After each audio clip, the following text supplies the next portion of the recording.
Okay, isang mapagpalang umaga sa ating lahat, 'no. Ngayong araw nga pala maaga tayo nagising para i-prepare natin yung ating, ibebenta ngayong araw, 'no, sa competition sa Patapa. Dahil, kailangan din natin kumita ng extra, kaya ito yung, isa sa naisipan nating, ibenta, 'no, yung, musubi, 'no. At, sinisigurado natin na malinis at, masarap at mura yung ating ibinebenta.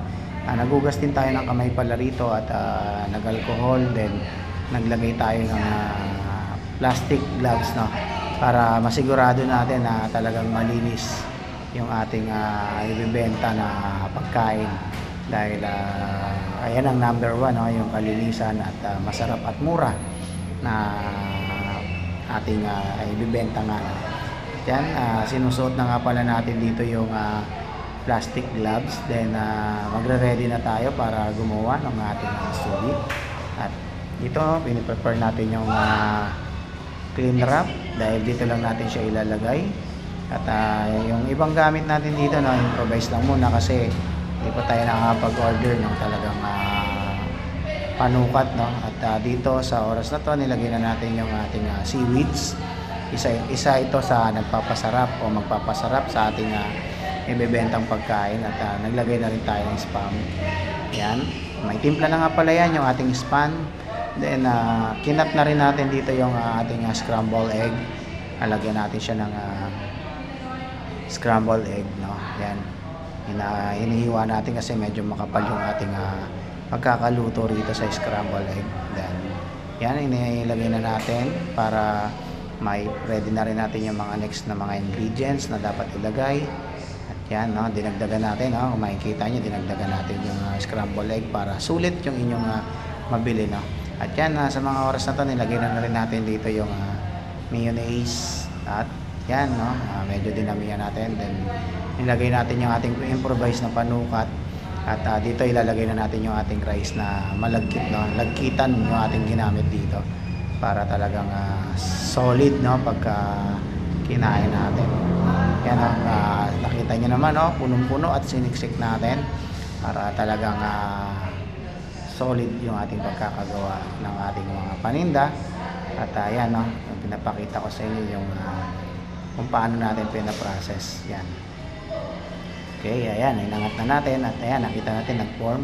Then ipo-fold lang natin yung ating seaweeds. Then next dyan yung ating clean wrap.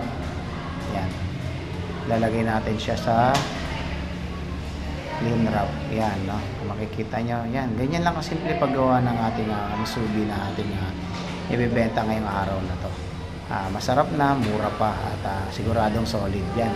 Nakita nyo kung gaano po yan kakapal. Marami na tayo nagawa, no, pero itong part na to binidyo natin para makita nyo kung paano natin i-prepare. Yan, no, niready natin yung ating plato. Ito nga pala, no, kung paano natin piniprepare yung ating paninda. Yan, may plato tayo, malinis po yan, medyo nalagyan lang ng konting patak-patak ng sauce, no, pero malinis po yan yung ating plato na ginamit dyan. At yan, kita nyo, binalot natin ng clean wrap kasi yan yung ating magsisilbing lagayan ng ating musubi. At yan, kinat na nga natin yung ating clean wrap dyan para masukat natin, no, yung ating pang cover na gagawin yan.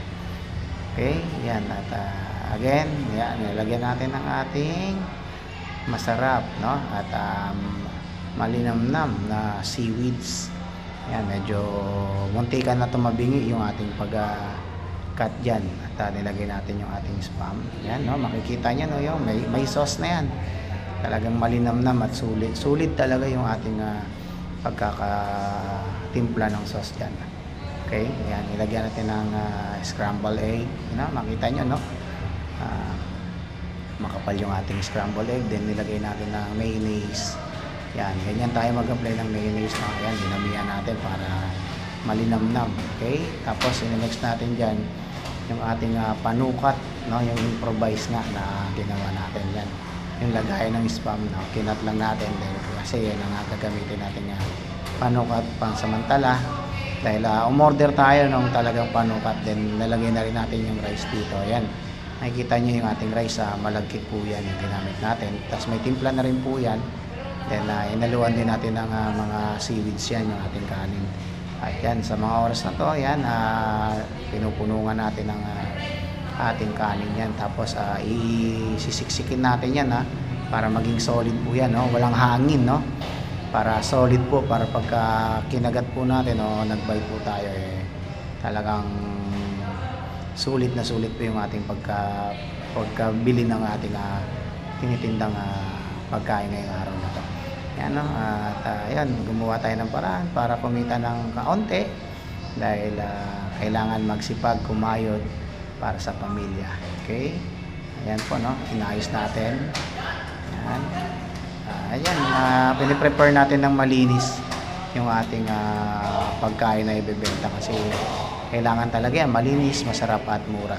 Yan, tinanggal natin yung panukat at pinold lang natin yung ating seaweeds.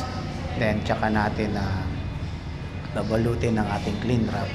Yan, ganyan po yung pagbalot. Sigurado natin maayos yung ating pagkakabalot. At yan po, no, yung ating finished product. Ayan na po. Yan, napakasarap po niyan. At yan, pwede po kayong order online, no? Magpo-post po tayo niyan. Ayan na po. At ito na nga po yung ating finished product na musubi. Yan. Ayan, makikita niyo po solid po yan. Malalaki po yung ating binibenta. At siguradong isang peraso po niyan, busog na po kayo. At yan po, maraming salamat at magandang araw sa inyong lahat.